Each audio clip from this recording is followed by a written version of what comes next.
Howdy folks, welcome to some CSGO. Today we're going to be going over some effective utility and sequencing in cache. So this is very important and it's way more complex in cache in comparison to Mirage. So first off, we're going to B. Usually you want to clear out this player that plays under vent. You want to clear out this player because he is the pin that is keeping these players from dropping. And if you want to clear out this close spot, you throw a Molotov. You've probably seen this Molotov being thrown by Fnatic, by NIP, by Cloud9. Every single team uses it. Throw the Molotov to clear out under vent, so that this player in Sunroom, with an AWP, AK, M4, whatever, can kill him as he's holding the position. Once you clear that position, you can peek for back checkers, or you can play the safer route and just Molotov back checkers.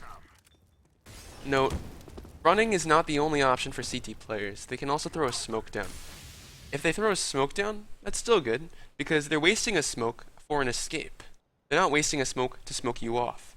And that's basically a waste of a smoke, because, hey, they are not using it to block you off when you execute sight. They're not using it as a one-way with an AWP and anything. They're not using it to get the hell out and stall for a retake with holes. Sure hells no. When you waste your utility, you've been successful. So even if they smoke you out, you open up the checkers position for your mid players. And that's the goal of those two Molotovs. In terms of reactionary, you want them to get out. You want them to literally give up checkers. Once they give up checkers, you do the standard play where you cross, knowing the tree room smoke and the heaven smoke. Note that this is a wall of smoke. It's not a mushroom. The majority of other heaven smokes are mushroom clouds. And this is bad because the CT players can do is they can sneak and creep out into this spot, in this little cubby position. And then once he gets a kill, he can run back and go home, you know? Throw a Molotov and hey, you're in a worse position because you have one less player to retake on B. I'm going to highlight one more Molotov before anything else. So say you have B main, right? You want to clear out headshot. So you could, for whatever reason, headshot guy is an opper and you don't want to go checkers without clearing him out. This is a Molotov you can throw to perfectly clear out headshot. And this position is now forced to play default. He's forced to play ninja. He's forced to play all these stupid positions. Not really stupid. He's forced to play on-site positions. And basically, what all your grenades do is it clears out everything except for sight. You isolate the sight players so that you can kill them. Every single Molotov should be a free kill, to be honest, because they have to move. You could pair that headshot Molotov. Oh crap, I messed up. With a default Molotov, so they have to face off your checkers players. And that's just golden, because they have nowhere to go. They have to duel you. There's nothing they can do. And that's the beauty of using a Molotov. Using those two Molotovs together in conjunction with each other. Note, B-site, if you know your Molotovs, you're going to have a good time. If you don't know your Molotovs, it's going to be terrible. Unless you Tech9 scum. This sort of... I'm not going to cover that in this video. No. You don't want more people playing Tech9 scum. Mid is more of a execute friendly area. The places where you want them to react is sandbags. So throw a Molotov, throwing against this wall, so that your opper can kill this guy as he gets out of sandbags, or when you have vent control, throw the same Molotov to allow your heaven player, or I mean boost player, to kill this guy at sandbags. He has nowhere to go except for out. And if he's going out, he's either going to cube always going to Z. And the time that takes him to go to Z or cube allows you to kill him. It's also good if he uses a smoke. That's one less smoke to use in a retake. There's also another Molotov that people use because of plays like this. Sometimes CT players will do this play. I'm going to do nade for nade. That's a boost Molotov. Pop vent. Hold an M4. Hold an op right here. That's something some people do. And to counter that play, you do this. You go to this red line, and then you throw a Molotov into vent. Run forward, and be good old dandy. What this should do is pop both vents. And when you pop both of these vents, you play this sort of mental mind game. If you throw that Molotov every single round, then that means they never know when you're going into vent and executing. If these vents are always broken, then that means you could go wherever you want. They have no audio cue to know where you are. And that will get them to rotate, do all these sorts of things, and always start guessing. They're going to react on grenades rather than, oh, it popped vent, you know. It's not good. You want them to react to your grenades as a T player. Movement and grenades. That's what they'll react to. You don't want a third layer with sound. Sound is an extra layer. On the other hand, movement of Squeaky is also another mental mind game. This is for A site. So say you have a fork player and he's peeking for A main. He hears Squeaky open. He now panics and he starts peeking that. Now that you know his attention's on Squeaky, this A main player can peek and frag him.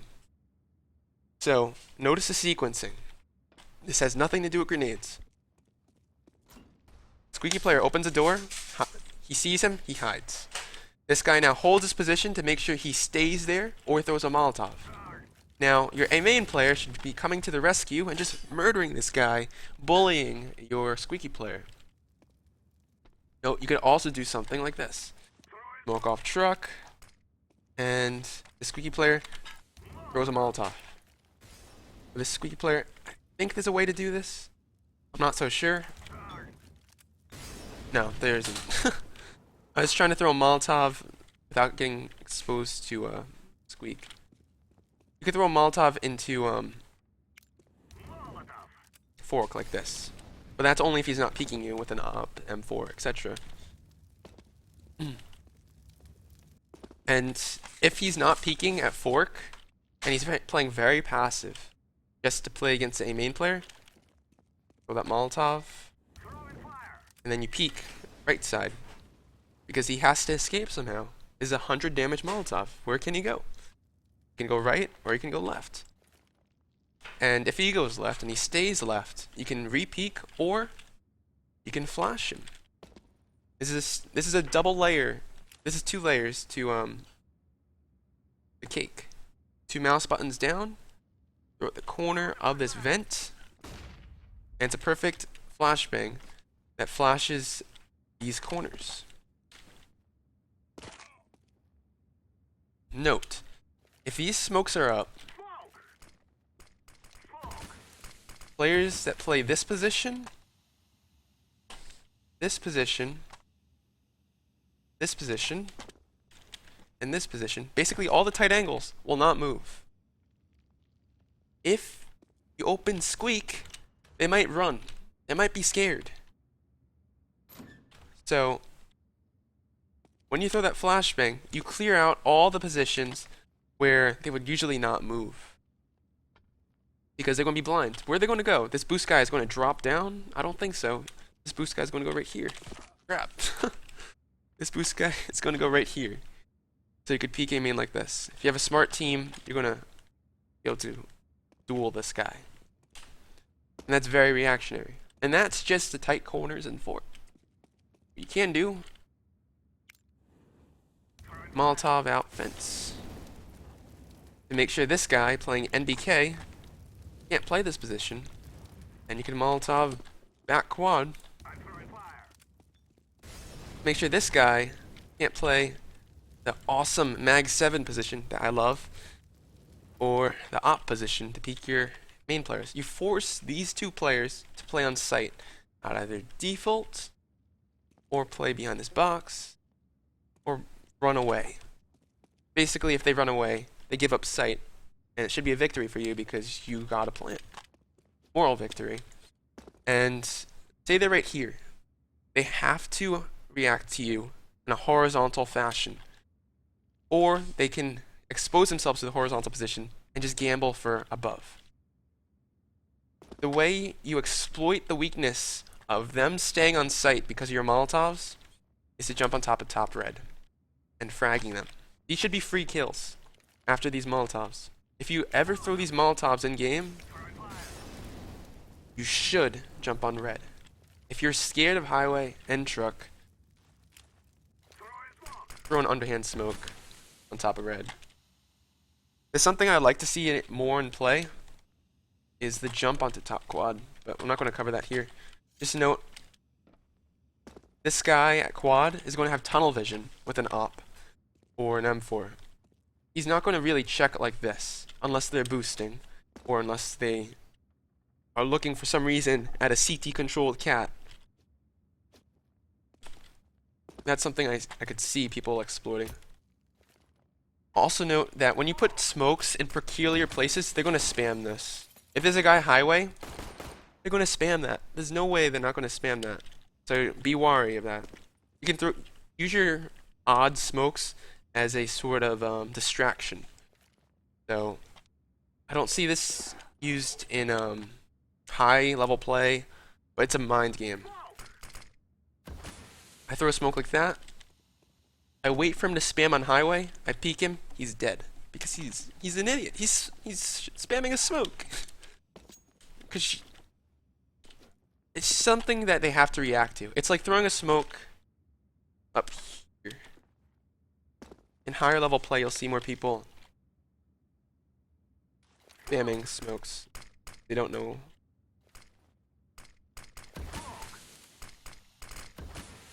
So if you see a smoke like that, what are you going to do? You're going to be like, oh, he just miraculously the smoke got on top of the light. And no, you spam that thing.